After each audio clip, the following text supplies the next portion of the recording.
The reason that we as humans care about climate change is that it affects not just the temperature, but a whole bunch of other things that we care about. It affects soil moisture, which in turn affects our ability to grow the things that we eat. It affects cloud cover. It affects rainfall patterns. It increases drought risk in some regions and decreases it in other regions. Understanding our changing climate on a planet with incredibly complex and interconnected systems is a massive scientific undertaking. And climate scientists like Kate Marvel are using the data collected by satellites from around the world to improve the power of climate models. If we want to make better decisions about where we live, understand the changing impacts of hurricanes, or improve predictions of fire seasons, we need evolving climate models. We don't have any observations from the year 2050, from the year 2100, but we can use our best knowledge of physics and chemistry and how the Earth system works in order to look at the impact of different emissions trajectories, different policy scenarios. Climate models provide a view into our future, from our globe to our own communities.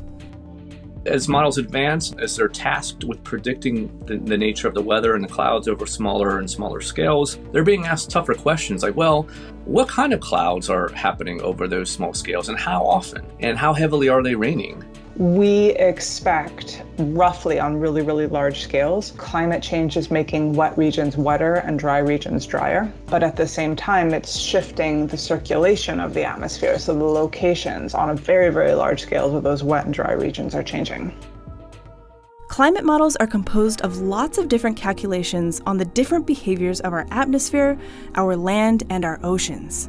To accurately represent the natural world, they need massive amounts of satellite data over decades from NASA's Earth observation fleet and its partners around the world. Satellites like the Global Precipitation Measurement Mission provide valuable rainfall data on daily to seasonal timescales for the past 20 years. And it's that information, along with a suite of other data, that go into climate model development.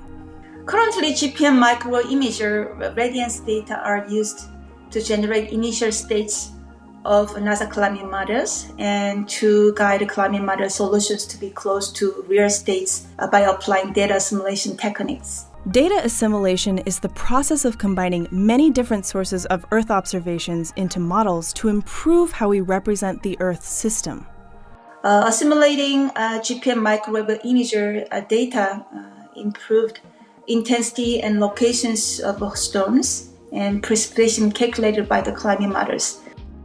And once a climate model is developed, it's tested over and over because, well, all models are wrong, but some models are useful. So they're always going to be incomplete. They're always going to be a not exact representation of the real world. But we want to make sure that they are capturing important aspects of the Earth so that we can treat them as credible going forward.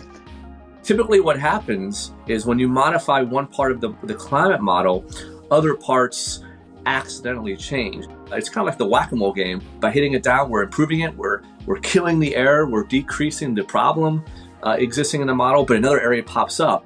And that is why NASA observations of the Earth from space, the air, and the ground are critical to understanding how our Earth system works.